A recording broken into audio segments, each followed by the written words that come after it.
Hello, everyone. the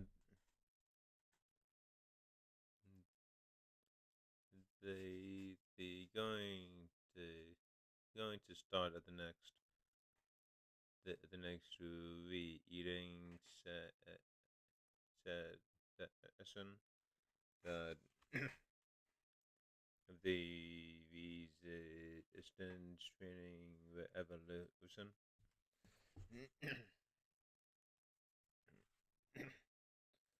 And dude, have a bit of cold right now. Getting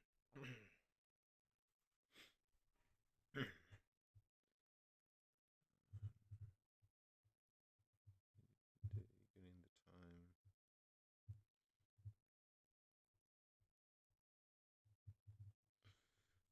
Okay.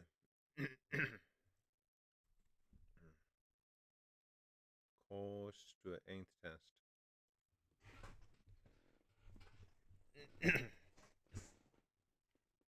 Your core is like a corset. It connects your upper and lower body together and consists of many important muscles for human performance and function.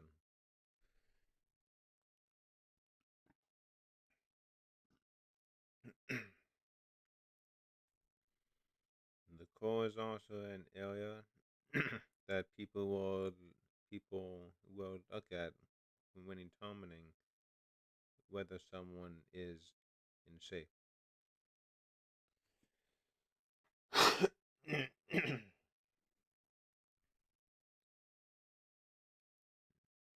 Visibly amazing looking and well functioning core muscles are quite rare,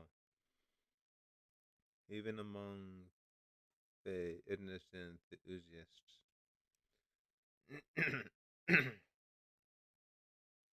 This is partially because a visible six pack also requires a low body fat percentage.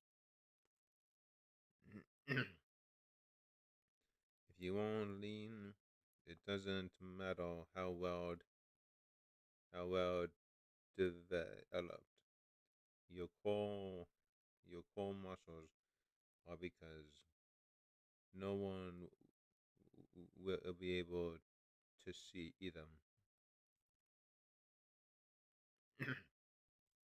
The other reason impressive core muscles are rare is that people don't focus on the right exercises and movements.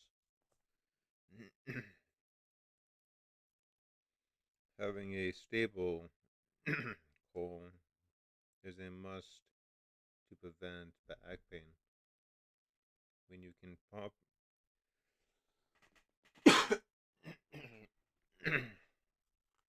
when you can properly activate the muscles around the spine, um, m- much less stress is put on the actual spine itself. A stable core also keeps the spine in the safest position possible when loaded with heavy resistance. Here's a simple test using an exercise called the plank that will help you evaluate your core strength.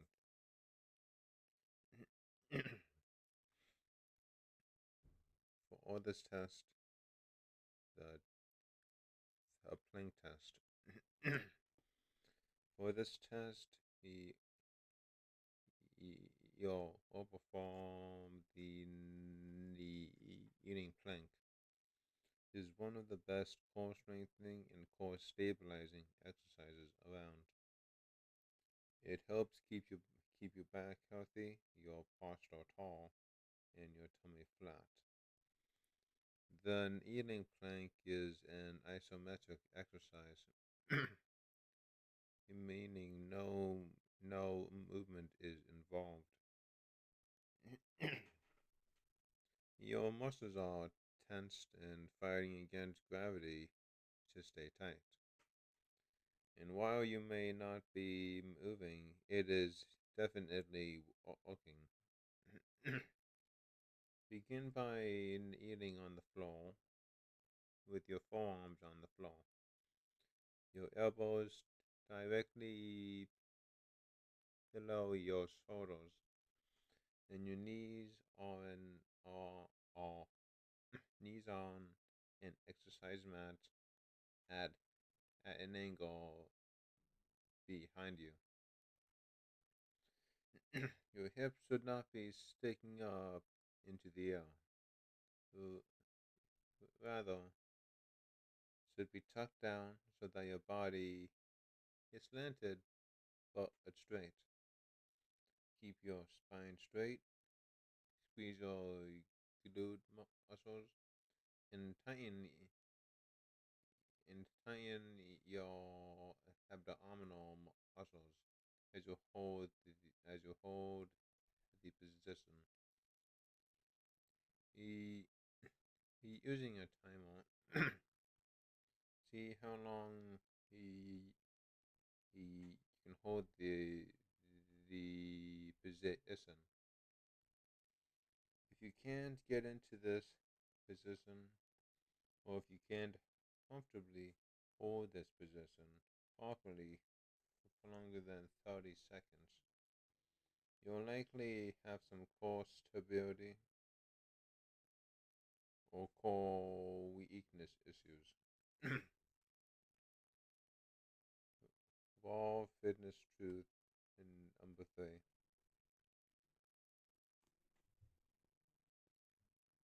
Approximately 80% of our population suffers from low back pain.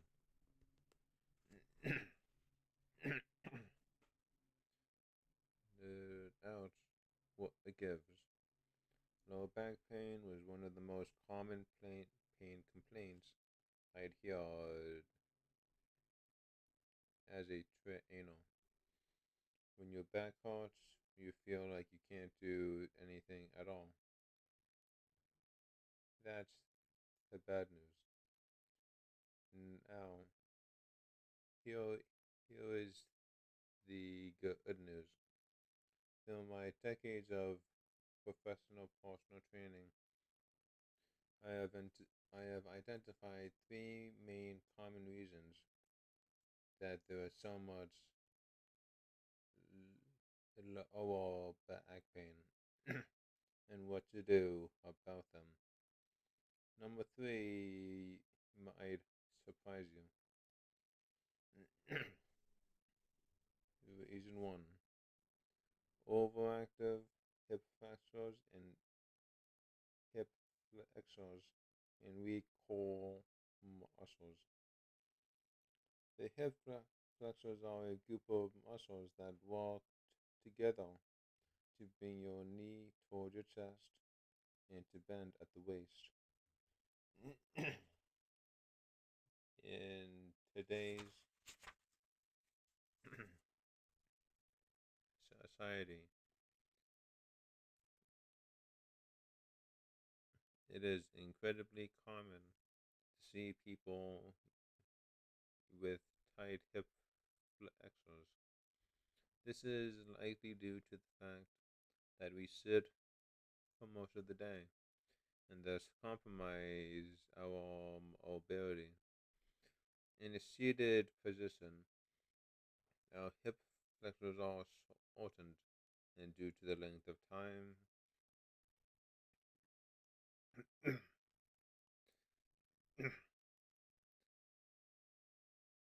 that they stay in this shortened position, that they tend to get tight. Combine this with a lack of core strength, and you have a recipe for back pain. If this is you, the solution is not to go do a bunch of sit-ups. This will only aggravate a problem and will also back pain.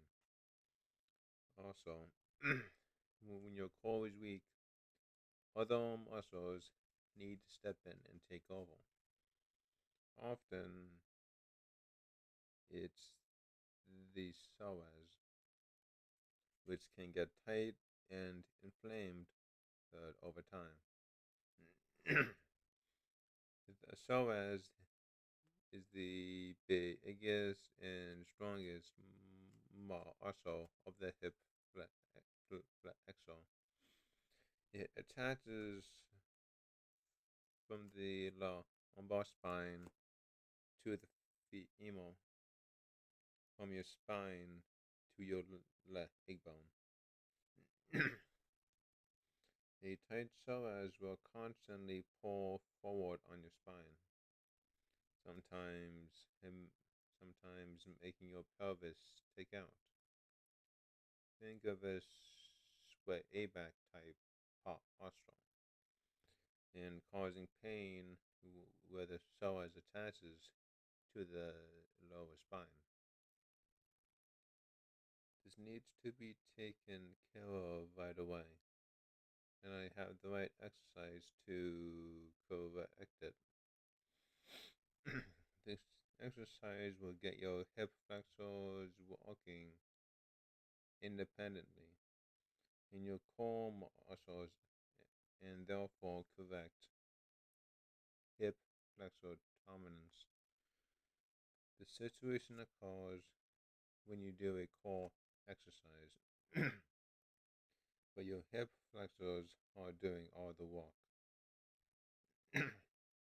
All your hip flexors are tight all the time because you have a weak core. This problem is an issue for a lot of people, and it causes back pain or poor development in the midsection. So the movement you will learn here is excellent for improving mobility, alleviating back pain, and connecting to your core muscles so that your ab muscles develop much faster. You can eventually train your core properly for more rapid results.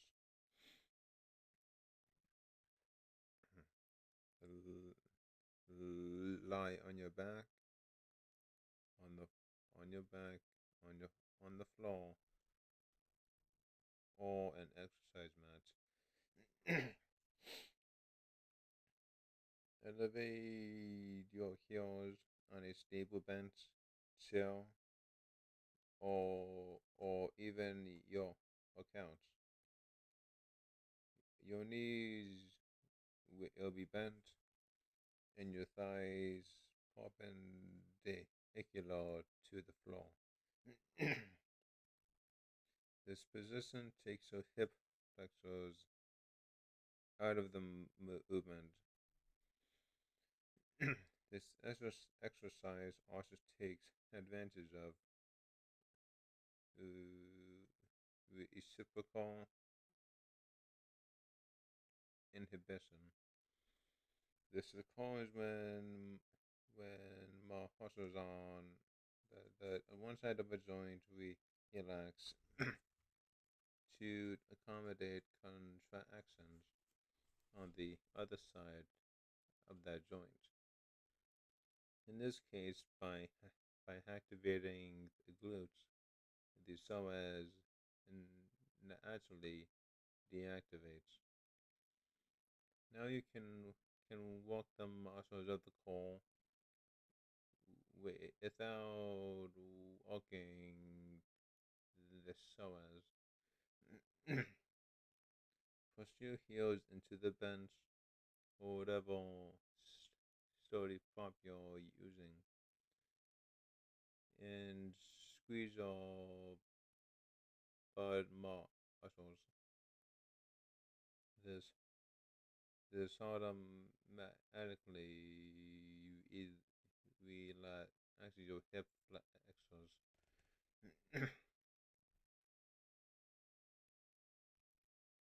This is the beginning of the exercise. Hover your back slightly off the floor.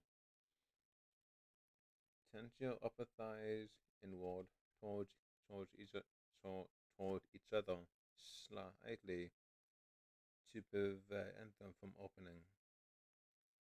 Extend your arms out in front of you and crunch upward as far as you can for a count of 2 seconds.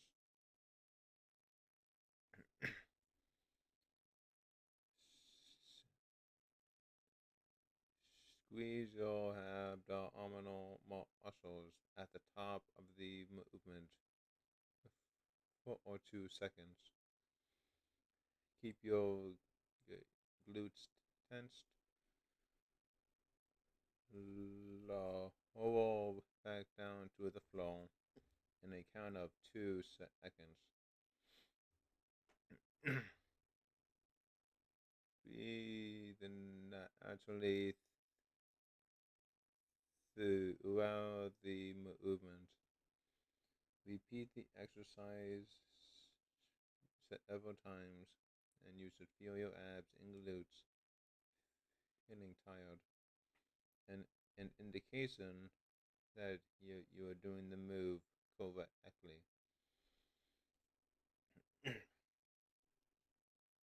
Reason 2, tight hips. Anytime someone comes to me with back pain, I can almost always count on the fact that they will have tight hips. When hips are tight, their lower back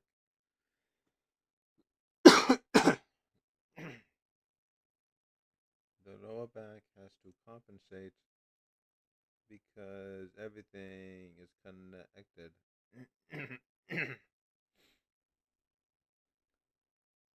Loosening up those hips with flexibility exercises allows the hip joints to move more freely so that the lower back doesn't have to compensate so much.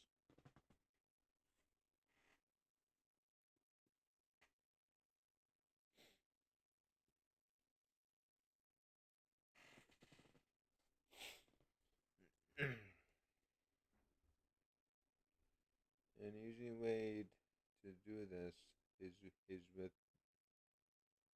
is with a seated leg crossover hip stretch, which which can be done anywhere.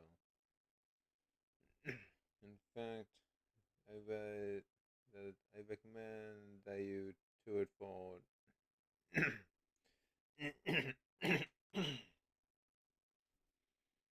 I recommend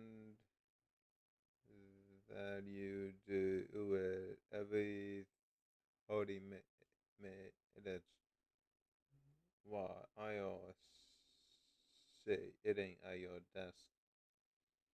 You'll be surprised at how well this works. Sit upright in your chair with your back straight and cross your right ankle over your left knee. Flex your right ankle. You should feel a nice stretch in your right glute and outer hip. If you don't, slowly bend forward at your waist. Hold for 20 to 30 seconds and then switch legs. Also, Don't stay in one position for too long. Our body wasn't meant to be in a fixed position for hours at a time. It was meant it was meant to move. Movement promotes blood flow, reduces inflammation, and allows muscles to stretch and contract. Any position held for hours a day can result in pain. Every hour, uh, every hour you are sitting, try getting up and moving for 5 minutes. Walk, move, and lightly twist. This simple mobility improving tip reduces amazing pain relieving results for your clients. The side effects also include better cognitive function, and walk performance, reason 3, and anti-inflammatory diet. A diet high in pro-inflammatory foods tends to make susceptible joints and areas of the body hot. Pro-inflammatory foods include those that people are commonly intolerant to. A food intolerance is caused when a food is poorly digested or when your body has a low level immune response to the food. Both of these cause inflammation in the body to rise up a bit. Gut inflammation is caused by many offenders.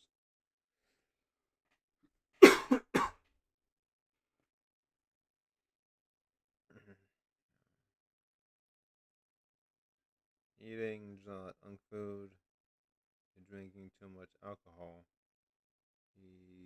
being caught chronically stressed, sleeping poorly, taking too many anti-inflammatory medicines such as aspirin, to name just a few.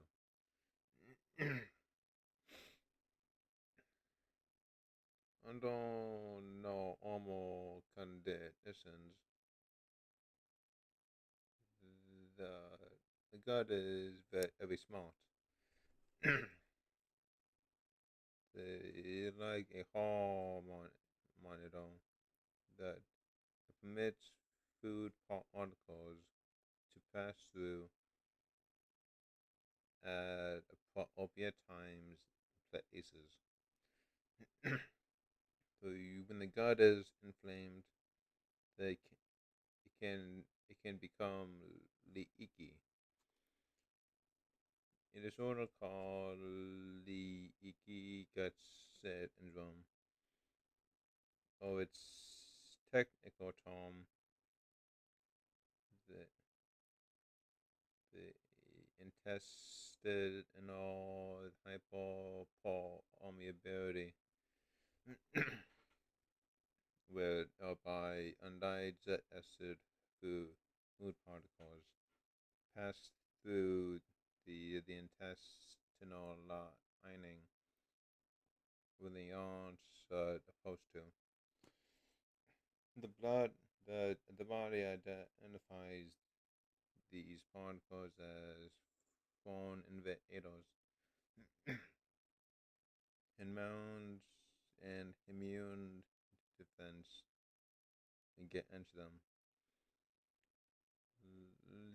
leading to system the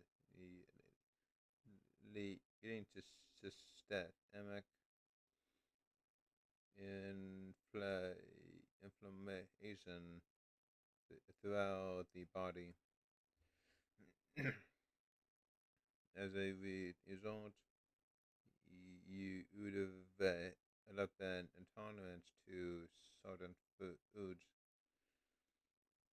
even if you eaten most of them that all your life. Symptoms of a food intolerance include digestive problems, skin flare-ups, brain fog, and poor sleep quality, among others.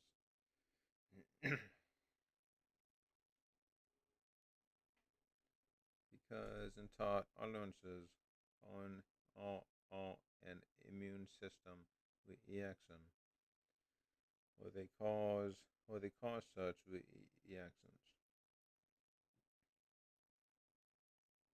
Your body increases its inflammatory markers to mount up a defense.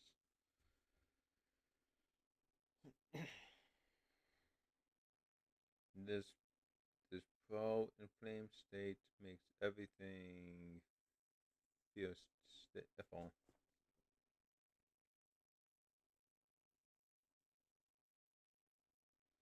and makes areas that are susceptible to pain, heart,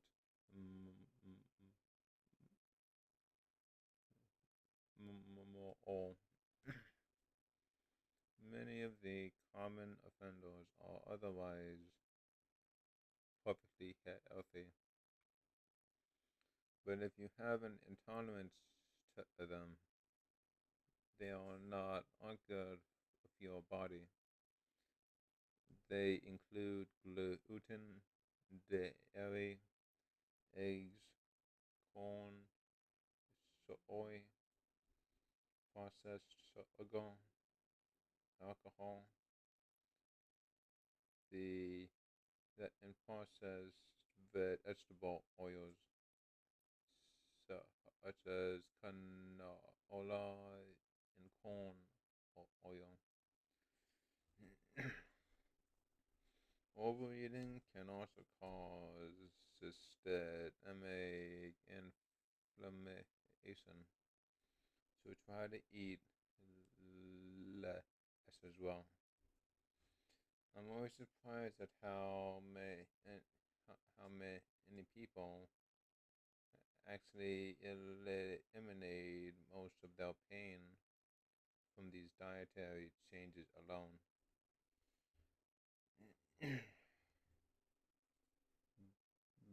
But only fat distribution test.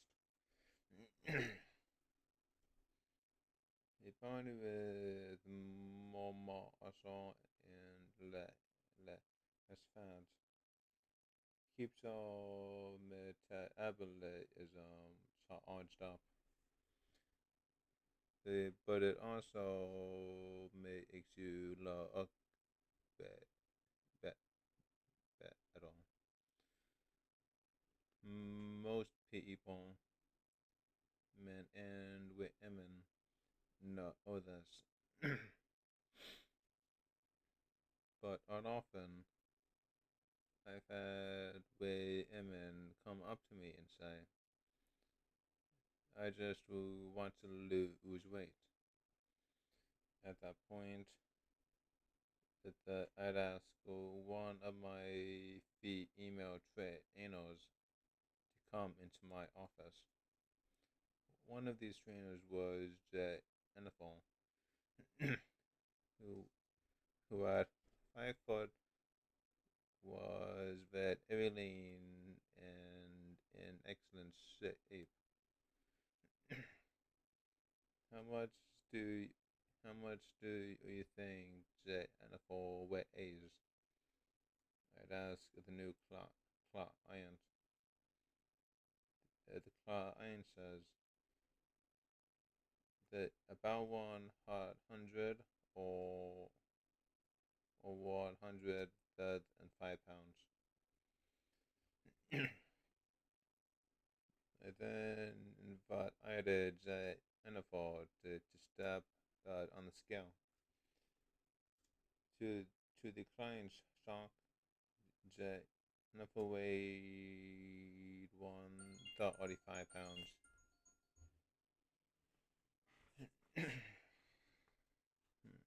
That all right. Well, things that didn't go too bad this time. My stuttering is always a bit worse when I'm sick. That it can't always be helped, but be still making progress that in the book. The and so till then next time.